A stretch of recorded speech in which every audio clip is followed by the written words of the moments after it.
नमस्कार विद्यार्थी मित्रांनो, मी शुभम पवार. अपार आयडी म्हणजेच विद्यार्थ्याची सर्व शैक्षणिक माहिती या अपार आयडी मध्ये स्टोअर होणार आहे, साठवली जाणार आहे आणि त्यासाठी सर्व विद्यार्थ्यांना हे अपार आयडी कंपल्सरी करण्यात आलेले आहे. पहिली ते 12वीचे जे काही विद्यार्थी आहेत त्यांना शाळेमधून अपार आयडी काढून भेटेल आणि 12वी नंतरचे जे काही विद्यार्थी आहेत त्या सर्वांना स्वतः अपार आयडी काढायचा आहे. आता हा जो अपार आयडी आहे तो कशा पद्धतीने काढायचा या व्हिडिओमध्ये तुम्हाला A to Z माहिती सांगणार आहे. फक्त 5 मिनिटांमध्ये तुम्ही अपार आयडी काढू शकता. व्हिडिओ नक्की शेवटपर्यंत पहा. चॅनलवरती पहिल्यांदा आला असाल चॅनलला सबस्क्राइब करून ठेवा. तर चला मित्रांनो, व्हिडिओ सुरू करूया.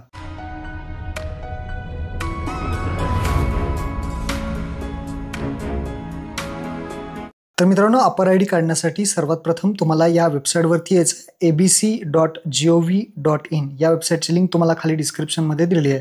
इथं आल्यानंतर राईट साईडला लॉग इन रजिस्टरचा पर्याय दिसेल, त्यावरती क्लिक करायचं आहे आणि स्टुडंट हा ऑप्शन दिसेल. मोबाईलमधून सुद्धा तुम्हाला हा स्टुडंट पर्याय दिसेल, त्या स्टुडंट पर्यायावरती यायचं आहे. इथं आल्यानंतर sign in to account DigiLocker. तुमचं जर डिजिलॉकरवरती अकाउंट असेल तर तुम्ही इथे तुमचा मोबाईल नंबर पिन टाकून log in directly sign in करू शकता.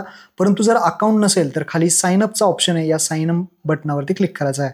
साइन अप बटनावरती आल्यानंतर इथे आपल्याला मोबाईल नंबर विचारला जाईल. विद्यार्थ्याचा मोबाईल नंबर टाकायचा आहे. जनरेट OTP वरती क्लिक करायचं आहे. त्यानंतर OTP व्हेरीफाय करून घ्यायचा आहे. OTP व्हेरीफाय झाला त्यानंतर आयडेंटिटी टाईप सिलेक्ट करायचा आहे. पॅन कार्ड, ड्रायव्हिंग लायसन, आधार कार्ड यापैकी एक ऑप्शन तुम्ही सिलेक्ट करू शकता. आपण इथे आधार कार्ड सिलेक्ट करूयात. तर आधार हा ऑप्शन आपल्याला सिलेक्ट करायचा आहे. त्यानंतर खाली तुम्हाला आधार नंबर विचारला जाईल. तुमचा जो काही आधार नंबर असेल तो आधार नंबर इथे टाकायचा आहे. त्यानंतर फुल नेम, आधार कार्डवरती जसं नाव आहे तसं पूर्ण नाव स्पेलिंगसहित व्यवस्थित टाकायचे आणि त्यानंतर जन्मतारीख, डेट, मंथ आणि इयर अशा पद्धतीने जन्मतारीख टाकायची आहे. त्यानंतर जेंडर मेल फिमेल जे असेल ते सिलेक्ट करायचं आहे. एक युजर नेम तयार करायचं आहे. तुमचं नाव 1 2 3 अशा पद्धतीने तुमचं नाव, आडनाव, जन्मतारीख असं एक युजर नेम कसंही तयार करा. त्यानंतर एक पिन तयार करायचा आहे. पिन तुम्ही 6 अंकी काही तयार करू शकता आणि आय ॲक्सेप्ट कन्सेंटवरती क्लिक करून व्हेरीफाय बटनावरती क्लिक करायचं आहे. जसं तुम्ही व्हेरीफाय बटनावरती क्लिक कराल तर तुम्ही इथे रिडायरेक्टर होईल आणि अशा पद्धतीने ही पेज येईल. याला आपल्याला परमिशन द्यायची आहे. आपल्या प्रोफाईलची अलाउ करायचं आहे. परमिशन देण्यासाठी अलाउ केल्यानंतर जे डिजिलॉकरचं आहे ते त्याचं अकाउंट हे ऑटोमॅटिकली आपलं ओपन होईल. इथे पहा, आता आपल्याला आहे KYC. आता KYC करायचे. KYC करण्यासाठी सिलेक्ट ID, आधार, पॅन, ड्रायव्हिंग लायसन, पुन्हा एक ऑप्शन आहे. तुम्हाला 3 ऑप्शन यापैकी एक कुठलाही सिलेक्ट करायचं आहे. आपण आधार सिलेक्ट करा आणि प्रोसीड विथ KYC या ऑप्शनवरती क्लिक करा. त्यानंतर तुमचं नाव येईल, जन्मतारीख येईल, जेंडर येईल, मोबाईल नंबर या माहिती दाखवली जाईल. त्यानंतर आपल्याला प्रोसीड विथ KYC यामध्ये आपल्याला आधार नंबर टाकायचा आहे. तर विद्यार्थ्याचा जो काही आधार नंबर असेल, तुम्ही काढत असाल स्वतः तर तुमचा आधार नंबर, तर इथे आधार नंबर टाकून खाली तुम्हाला व्हेरीफायचं बटन दिसतंय त्यावरती क्लिक करायचं आहे.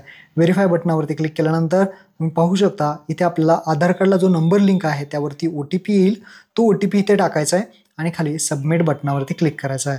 जसं तुम्ही सबमिट बटनावरती क्लिक कराल तर तुमचं इथे काम आता झालेलं आहे. आता पुढे तुम्हाला थोडी माहिती भरायची आहे. ही माहिती काय आहे तर ती समजून घ्या.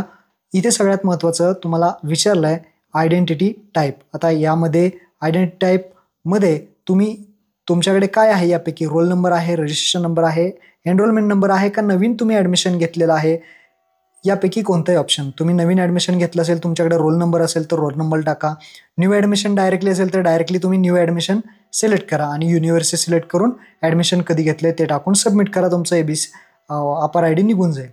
जर तुमच्याकडे रोल नंबर असेल तर रोल नंबर टाका. जे काही तुमची युनिव्हर्सिटी आहे ती युनिव्हर्सिटी इथे सिलेक्ट करा आणि ॲडमिशन कधी घेतलेलं आहे ते ॲडमिशनचं इयर, वर्ष इथे सिलेक्ट करून सबमिट करायचं आहे. तर मी इथे टाकलेलं आहे माहिती, आता सबमिट करायचं. जसं तुम्ही सबमिट बटनावरती क्लिक कराल तर तुमचं ABC ID इथे अपार आयडी किंवा आपण ABC ID सुद्धा म्हणतो, अपार आयडी इथे जनरेट झालेलं तुम्हाला दिसेल. याचा स्क्रीनशॉट काढून घ्या. तुम्हाला हे शाळेमध्ये अपार आयडी द्यावा लागेल. याचा स्क्रीनशॉट काढा किंवा गो टू डॅशबोर्ड हा जो पर्याय दिसतोय त्यावरती क्लिक करा. गो टू डॅशबोर्डवरती आल्यानंतर तुम्हाला अपार आयडीचा जो काही इथे स्क्रीनशॉट आहे काढायला ऑप्शन भेटेल. हे कार्ड अशा पद्धतीने तुम्हाला भेटेल. तर इथे ABC ID इथे पाहू शकता. अशा पद्धतीने हे कार्ड येईल. उजव्या साईडला आहे, तुमचा फोटो दाखवेल, तुमचे क्रेडिट पॉईंट्स सगळी माहिती दाखवेल. तर याचा एक स्क्रीनशॉट काढा आणि तुमच्या शाळेमध्ये, कॉलेजमध्ये जमा करा. महत्त्वपूर्ण हा व्हिडिओ होता. आपल्या मित्रांना शेअर करा. धन्यवाद. जय हिंद, जय महाराष्ट्र.